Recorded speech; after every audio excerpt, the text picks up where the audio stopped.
had a team last year as well. I hope to have them back. It's a lot of fun. It's a full day of questions about general knowledge that the kids, you'll be impressed by. But a few things with that. Part of what we do is we give away swag bag items. So we're looking to, if your company would like to help donate items to that, I know it's likely the time that you're kind of looking at adding your, ordering your promo items, so that might be a good chance to think about that. We'll be collecting those December and January. We're also going to need a little bit of help in contacting schools to make sure that they know about it.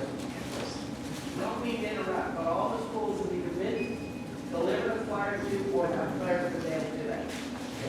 But apparently we haven't gotten a lot of response back yet, so we may. No, there's been some contact. Okay, good. All I right. said that Okay, Sabrina did not relay. That they already called in, so Okay. I know everyone did not. We're farther along than I was told. All right. So, all right. How many people celebrate or do something with Halloween? That's it. All right. So real quick, before we get into a little bit of the trivia on it, and those who know me well, they know I love trivia, so this is my bag. Does anybody know about when the first Halloween celebrations can be traced back to, when they might have started? So the ancient Celts got that started. They lived near and now occupied by Ireland, United Kingdom, Northern France, and they celebrate a festival called Samhain, S-A-M-H-A-I-N, on October 31st, which is the day before the Aztecs, Toltecs, and Mayan cultures celebrated Dia de los Muertos, or the Day of the Dead. It marked the day before their new year, the start of winter, and a time when the dead were believed to return to Earth. So, in that realm, anybody want to guess what candy corn was originally called back when it first came out? And this is all based on from history.com, so I've got a good source here. Candy corn first appeared on the market around the 1880s, known as chicken feed. It doesn't look like the corn that you fed chickens. Here's a weird part, or what's to me. Women used to play Halloween games to learn about their future husbands.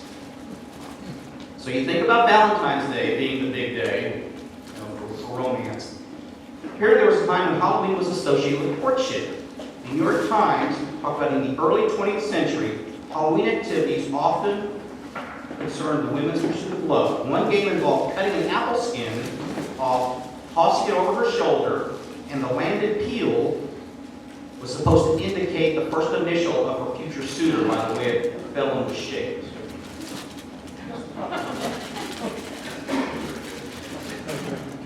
How many are familiar with the Halloween movies and Michael Myers? Okay. So he wears this white mask before he does the horrible deeds. Anybody? So it's actually based on a famous actor, that mask. Captain Kirk. Yes, William Shatner was the inspiration. The film's production designer found a Shatner mask. They painted it white and Michael Myers accessories. Because I know we're going to have time. Okay, how many people are planning to do jack-o'-lanterns? Okay.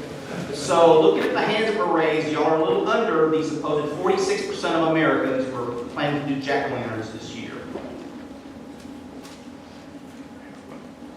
How about the Friday the 13th movies? True or false that there is a statue of Jason Voorhees, the killer, at the bottom of the lake in Crosby, Minnesota? True. It is true. A diver built the statue tethered to the bottom of the water-filled Louise Mine Pit in 2013. Since then, it's become a popular underwater attraction for other divers. Well, okay, before pumpkins, what was originally carved to do jack-o'-lanterns? Gail knows. Turnips were originally carved out. They were believed to have originated in Ireland, 19th century. They carved turnips instead of pumpkins. Okay, I think I'm probably out of time. You also gave me some dad, so honestly, these are like dad jokes. So I'm going to do 2 Halloween-related dad jokes. So, start your groaning now. What's a skeleton's favorite song? If I said George Thorogood, would that help? Bad to the bone. And do zombies eat popcorn with their fingers? No, they eat the fingers separately. I said dad jokes. Close. All right. And that's what I shared with you about Halloween. Thank you.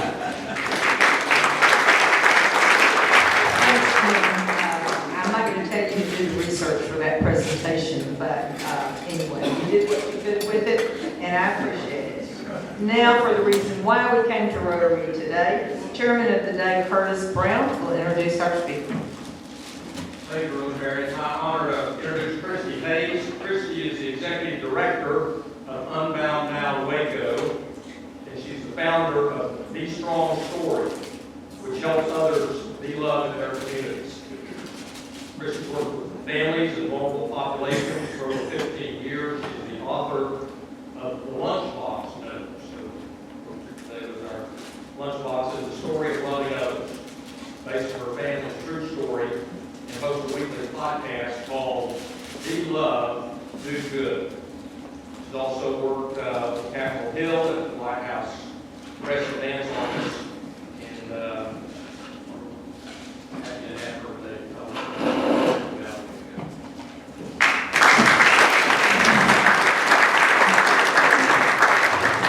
Thank you so much for having me. I am so privileged to be here and to spend some time with you all today. I do not have to really coming in here, I got to meet some of you, but I know all of you have a heart for Waco, and all of you have a heart for this community, and you have a heart for this next generation of youth that are coming up.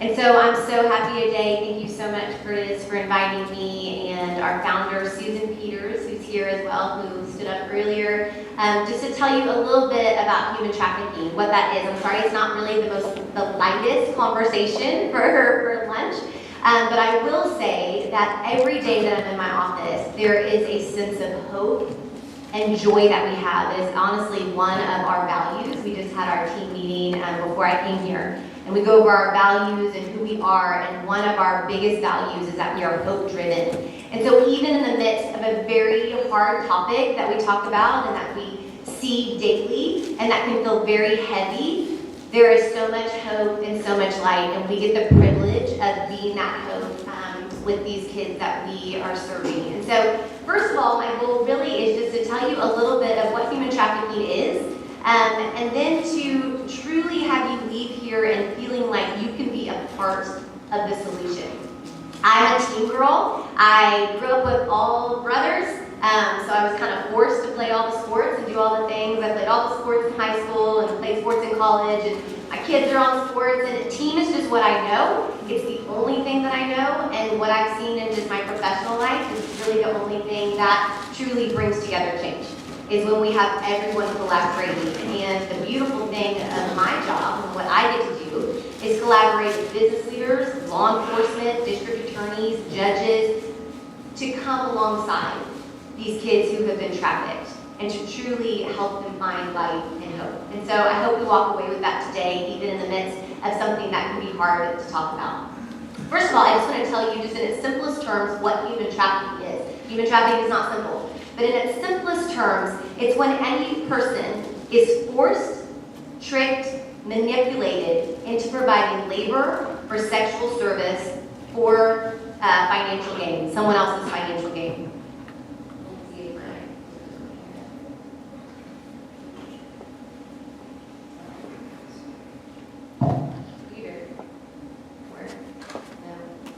Whoever helped us if she can help me, that's great, but we'll just go. Awesome, thank you. anytime a child, so if you have a minor, anytime a child is in a commercial sex act, that is called trafficking. You also have exploitation online. There's a lot of different things that go into it, but in the simplest form, that's what it is. When someone is forced, tricked, manipulated into providing labor or sexual service for someone else's financial gain. If you'll go to the next slide, and the next one after that. It's pretty staggering to know that there are 40.3 million people that this happens to worldwide. That's a staggering amount, and that can feel very overwhelming, especially when you are working with trafficking victims all the time. That can be very overwhelming. There's an estimated $150 billion, this is a $150 billion industry. And the reason that is so staggering is because in drugs, when you talk about drug cartels and those kind of things, you have one type of service. You give a drug, you can sell it one time. But a person's body, you can sell over and over and over again. And so this is why this is such a huge issue and one of the most fastest growing, and a staggering amount goes into that. There are an estimated 313,000 individuals who are trafficked in Texas, and 79,000 of those are youth. And that can feel huge at the same time. Those are staggering numbers, but here's what I want you to know. Whatever you've heard about human trafficking, whether it be in the news or in movies, that trafficking is happening right here. And sometimes you hear it's only happening overseas, or it's only happening on the border. But these atrocities are happening to our kids in our neighborhoods, not very far from here at all. And I hope we leave here knowing that this happens to a lot of our kids in our community.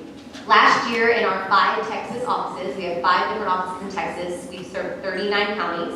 We served over 600 survivors. Many of those are ages 18 and under. And I want to just help you understand what it looks like for us, because it looks probably a little different than what you might have heard. Traffickers look for vulnerabilities in others. And so what they do is, if you find a kiddo who maybe is in 7th, 8th grade, and they maybe are living in an impoverished community, they have a broken home, those are just some of the factors that play into vulnerabilities.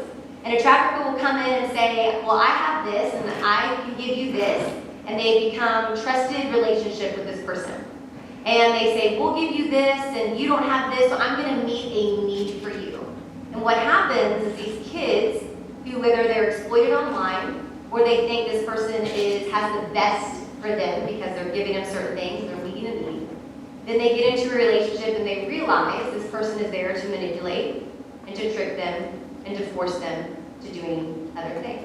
And they're stuck in this cycle. We get to work with kids all the time that look a lot like our own children. It gets real personal for me because I have a 12-year-old. And many of you in here had 12-year-old daughters at some point, or maybe you have granddaughters. And a lot of the kids that I get the privilege of serving look very much on the outside like my little girl. A couple years ago, we had a girl who came in, and she had the same Crocs as my little girl. And she loved the same Squishmallow as my little girl, which is just an interesting stuffed animal that my kid loves to collect. And she had the same outfit and the same grade, but her life is very different than my little girl. My little girl gets woken up. This morning she got woken up with a kiss, opened the shades, her dad made her croissants. We took her to her school, which I don't even think about during the day. I feel like she's safe and protected. I pick her up, we go to volleyball practice or gymnastics practice. She tells me about her day. She's a joyful kid. We come home, we eat dinner together. That's just what we do. On the weekends, we might go to a movie or go to her brother's soccer game in Dallas, which she has to do almost every single weekend. But it's something that we get to do. It's what we love. That's her life. That's a normal 12-year-old's life. But the 12-year-old that we get to serve looks a little different. Instead of going to the volleyball practices and the gymnastics practices, she has been ripped out of her home from a CPS worker because her mother has been trafficking her since she was 7 years old. You have to know that many of the girls and many of the boys that we serve in this community in McLennan County community are trafficked by their families or someone that they trust. This little girl, since she was the age of 7, her mom had been trafficking her out of her house for drugs. Because of that, she was taken out by CPS because it was an unsafe environment. While my little girl is going to gymnastics practice, this little girl has now been in 10 foster homes. My little girl is going to a football game with her friends and play dates, while this little girl is in a psychiatric ward because she tried to take her life. Because she's never known hope. Those are the stories. It's not the vans kidnapping the kids. This isn't a kid from the border. This is a kid down the street who has been trafficked, and this is honestly who we deal with many times. Of the 600 survivors that our offices served last year, these are many of the stories. And that's really hard to hear, but I hope you leave today knowing that there is hope in that situation, and we'll tell you a little bit more about how we kind of come alongside with our community to give that kiddo hope and a future, and that the past does not define her, and that we are able to walk with her through a hope-filled story. I want to tell you just a little bit about Unbound now, what we do.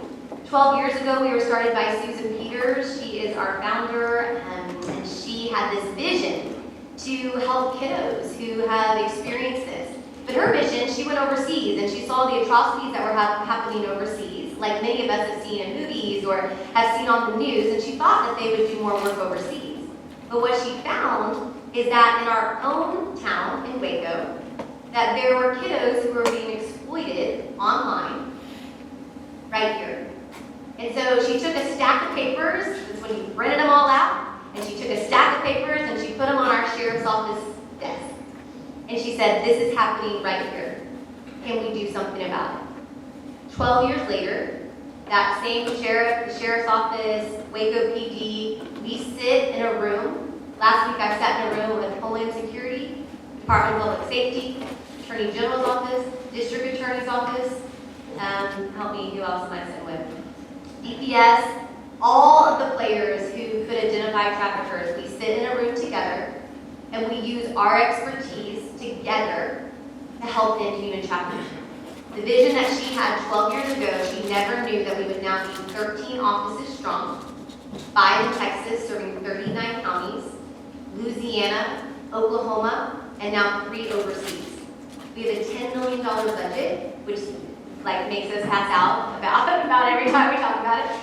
But the reason we do this work is because we've seen what can happen when someone comes alongside the vulnerable and offers them hope. Our mission is to serve survivors and resource communities to end human trafficking. Serving survivors was our bread and butter, where we came alongside survivors, where law enforcement would call us and say, we're about to do a recovery. We want you to come alongside us. Because a lot of times when law enforcement does the recovery, they don't know what to do with the kid. We had a call last year, and we had a call of 4 kids who were being trafficked by their dad. Law enforcement calls our office and says, we're about to do a recovery. We want you to be there. Our advocates, we call them advocates because they are truly advocating for others. Our advocates went with law enforcement. They were there. They were able to take the kids to Children's Advocacy Center. We worked with all kinds of partners to help kind of get them what they needed. And then we were able to provide case management and support throughout the years. But these are things that we do with law enforcement all the time. If we did not have law enforcement, we could not do what we do. And we say, and law enforcement would say, if we didn't do what we do, they couldn't do what they do. It's this beautiful continuum of care. And so serving survivors is one of our biggest pieces, and then resourcing communities to end human trafficking. We do this 3 ways. There's 3 main pillars that we do this. The first one is youth prevention and training. We go into juvenile detention centers, middle schools, high schools, anywhere that we can go to tell you, here is what are the red flags of trafficking. Here is what you can look for so that you are not trafficked, because we don't want these kids to be trafficked.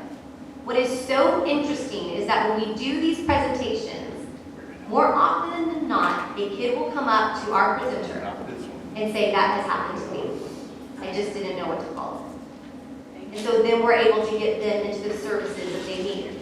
Juvenile Detention Center is probably one of my favorite places to go. I don't want my kids to ever have to go there, but I love going there because these are kids who are so vulnerable to trafficking, whether they are runaway, whether they have committed a crime. We have a lady who goes into juvenile detention center. She is maybe, it's probably the only person in my office that I'm taller than. She is just about this big. She is feisty, and I love her so much. And she comes in there, and she, the first 2 weeks, gets cussed out by these girls.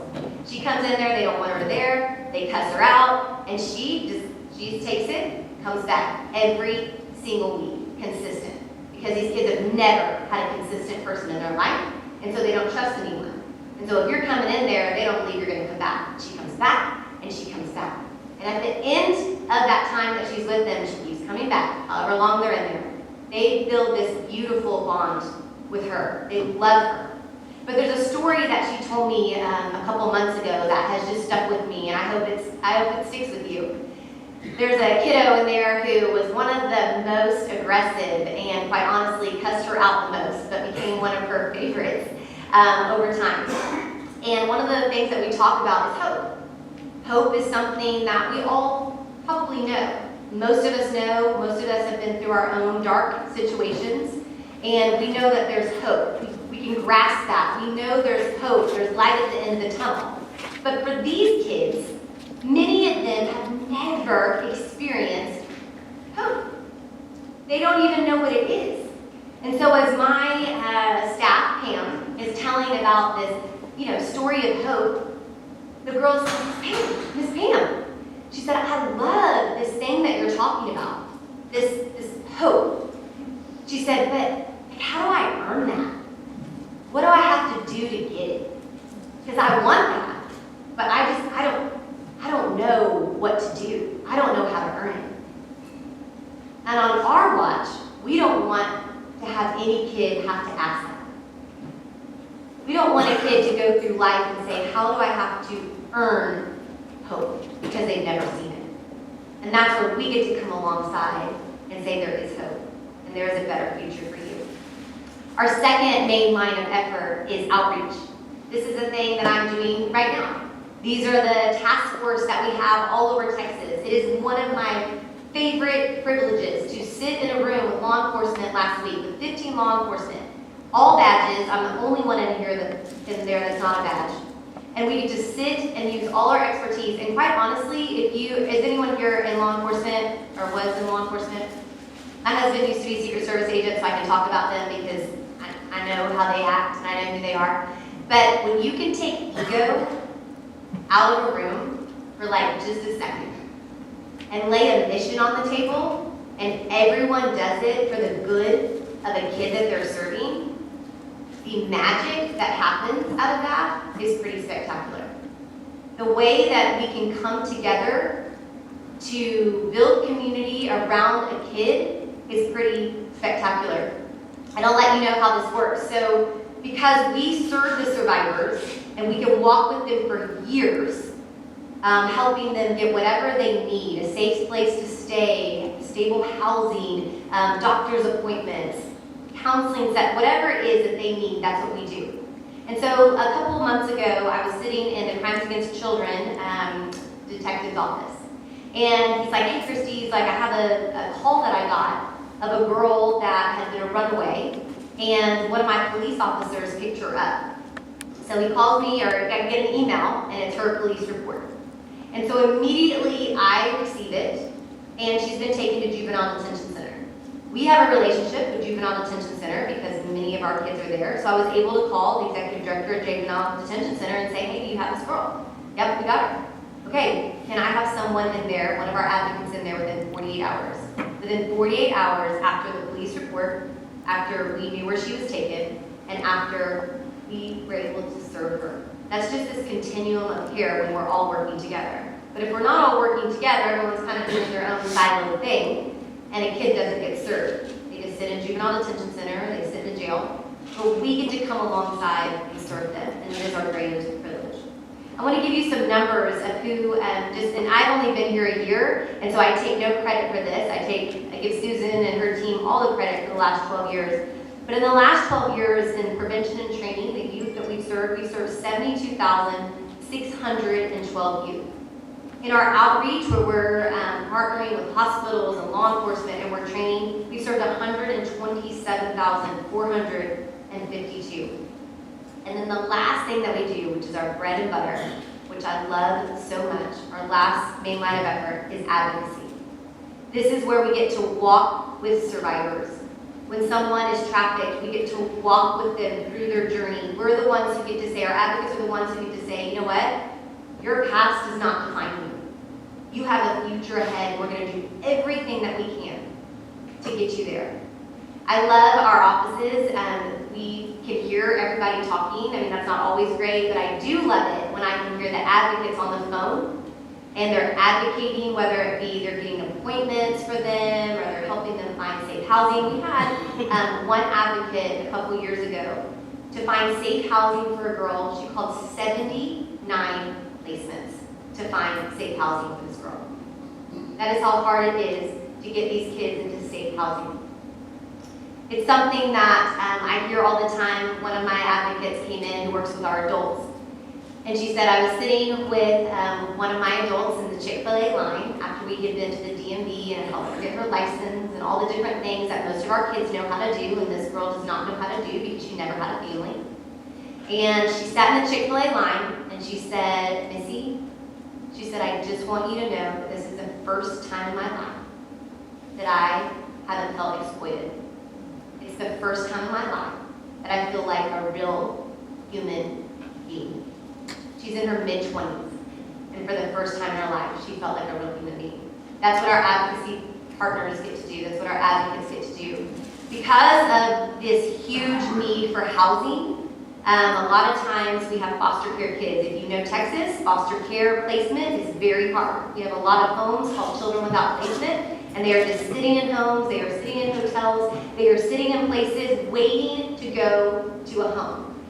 But many of our kids who've been trafficked have had so much trauma that they need a little extra therapy, they need a little extra spiritual support, they need a little extra emotional support before they can go into maybe those foster homes. And so in Texas, there were only 2 homes that served minors ages 12 to 18 that had been through a trafficking situation. And so 2 homes, that's it, in the whole state of Texas. And so what we decided to do, because what we were realizing is that we were trying to find these places that we could find safety for these kids, is we decided to make our own. So for 12 years, we've been able to serve this population. In this past year, we opened the Reagan House. The Reagan is a home for girls 12 to 17 years old. I think I have a picture right here. It is a home that can have them housed up to a year. It's not like an emergency shelter where they come in and they come out, but it is a home where they have 24/7 care. We partner with Methodist Children's Homes, so they go to a trauma-informed school. We have our own therapists. It's amazing. It is the most amazing place. It's probably the hardest thing that we will ever do. It's the most expensive thing we will ever do. It doubled our budget, but it is the most beautiful thing that we will ever do. And I love this picture because it kind of shows the before and after, these beauty from ashes. If you were to see the outside of this home before, you would be like, just bulldoze it. Like, just bulldoze that thing. There is no life in there. It just needs to be like bulldozed. But what they did is we have this beautiful team of construction workers and architects who said, we want to make this a beautiful space for these girls. It is one of the most beautiful spaces. And I love just that picture of this. It was completely, should be demolished probably, no life. But now it has life. And it brings life. We have girls that come in who are from juvenile detention centers. And maybe they are literally just sitting in juvenile detention center because there is nowhere for them to go. Their parents don't want them anymore, so they're just sitting. And they've been trafficked. And there's not a foster care placement for them to go to. And so we are that placement. And I have seen girls who have been driven in a car to our home with handcuffs on.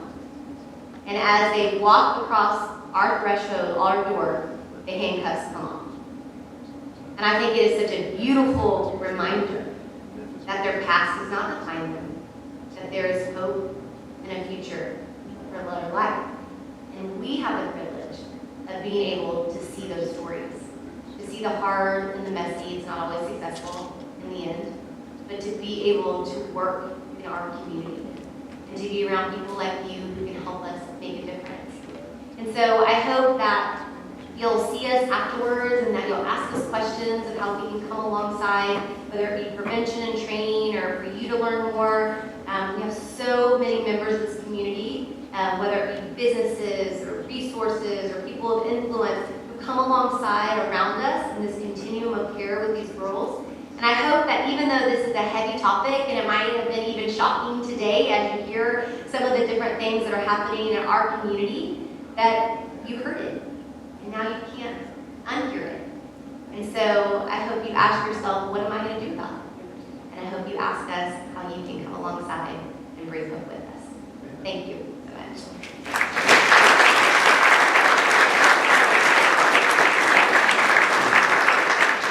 Questions? She said, would you like to take a few? Yes? So with the advent of social, it's a two-part question, I apologize.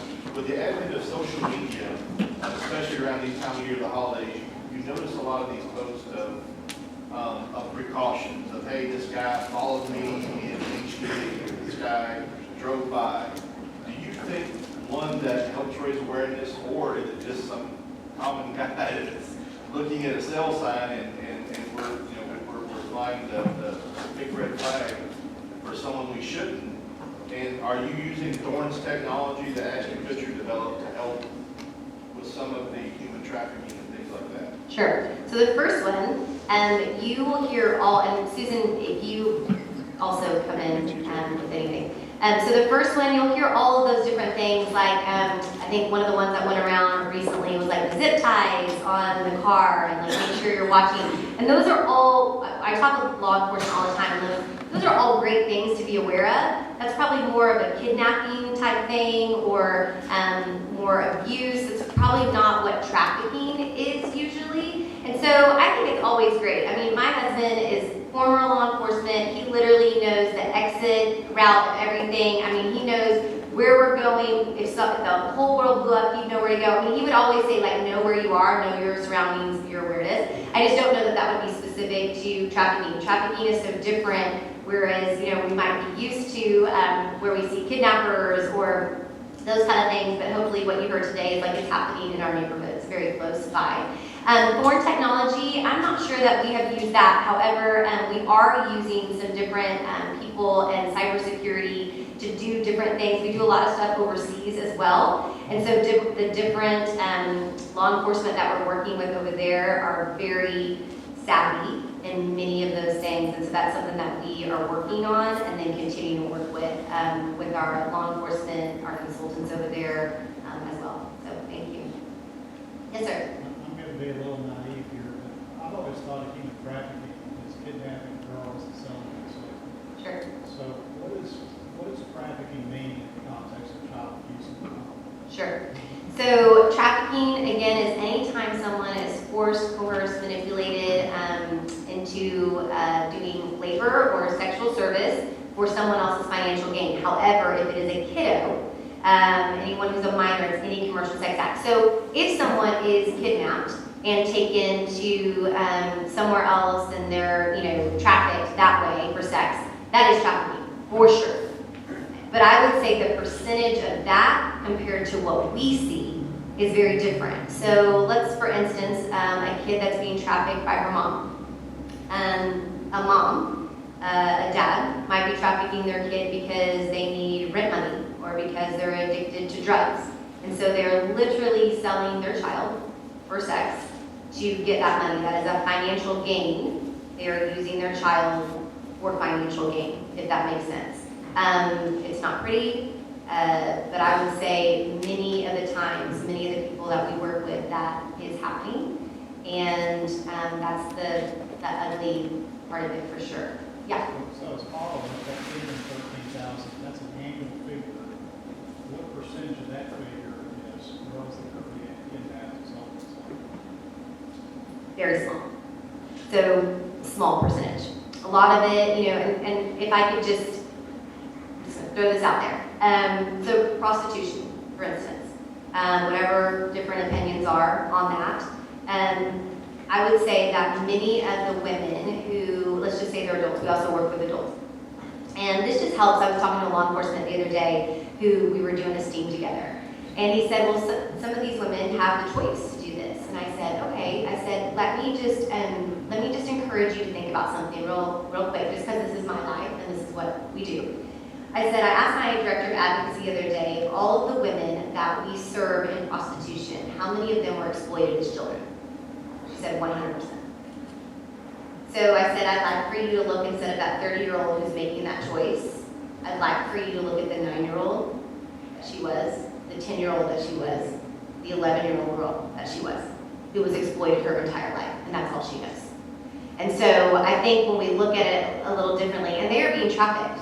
There is someone who is gaining because of her, because she is prostituting. There is someone that's gaining, whether it be, a pimp, you can call a trafficker, a pimp, a buyer, those different kind of things. So when we kind of break it down in that terminology, what we see is that this is a girl, that's what I would try to see it through the lens of who she was before she made that choice and why she made that choice. Yeah.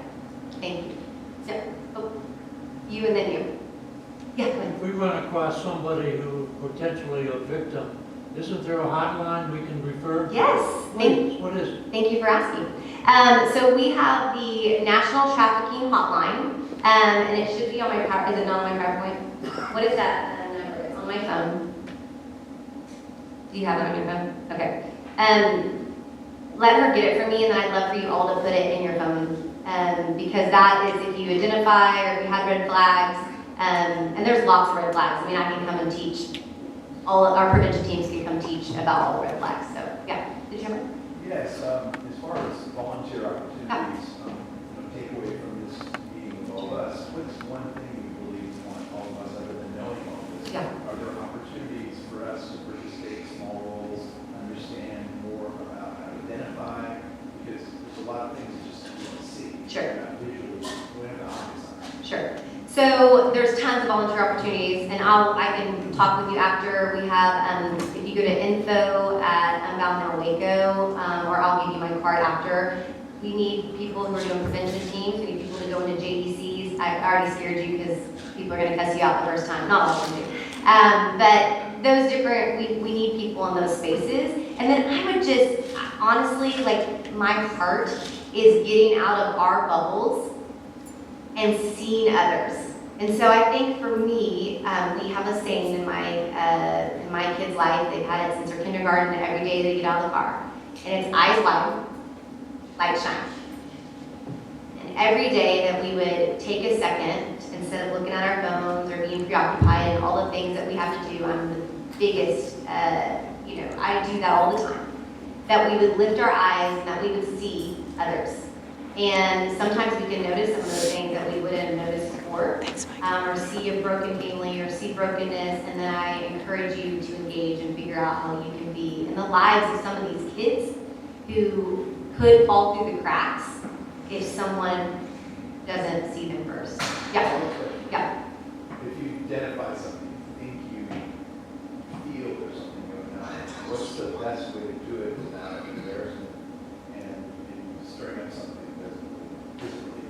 Yeah, depending on the situation. So what I would do first, and help me if I'm wrong, is we have a personal 24/7 hotline. So in our office, we have a 24/7 hotline that goes to our advocates. So if you see anything, you can call one of our advocates immediately. I say call law enforcement, and then also the National Trafficking Hotline. Like I say, if you see something, do something. And if that means even calling someone and saying, hey, I saw this, I don't know, they can kind of help you out with that. Yep. Thank you. What's the number, please?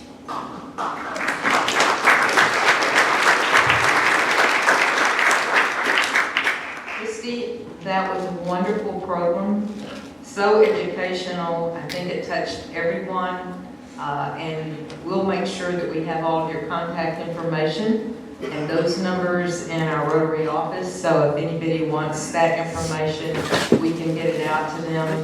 But you are, and Susan, you have taken on a task that I don't think anybody else thought could happen. and you've made it happen. We really appreciate what you're doing.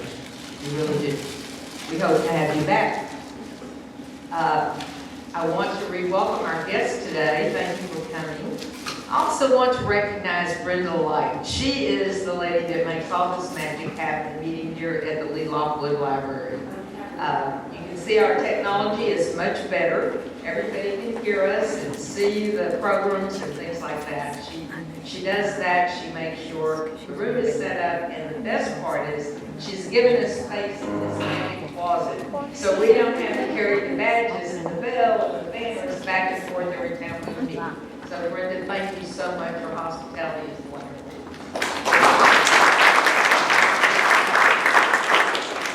I just wanted to say one thing is, if anybody's ever interested, when y'all do something, to have a tour, to just, let us know. We have a couple of guys here most of the time that can give us tours around the building. So there's a lot more to it than just this room. So I just wanted to point that out.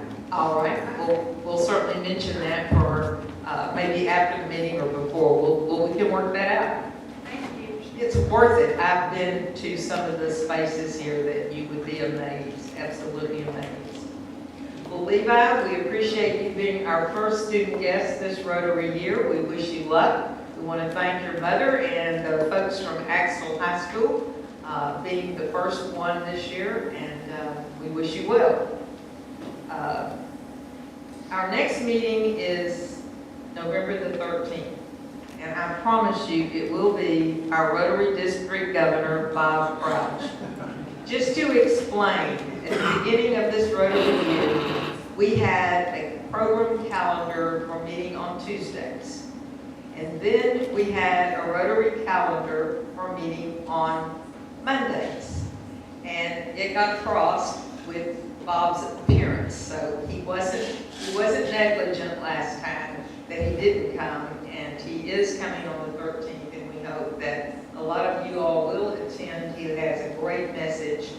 He wears kilts, so just to come and see a guy in kilts is pretty proud will be worth the meeting, and it's always good for us to hear what great things Rotary is doing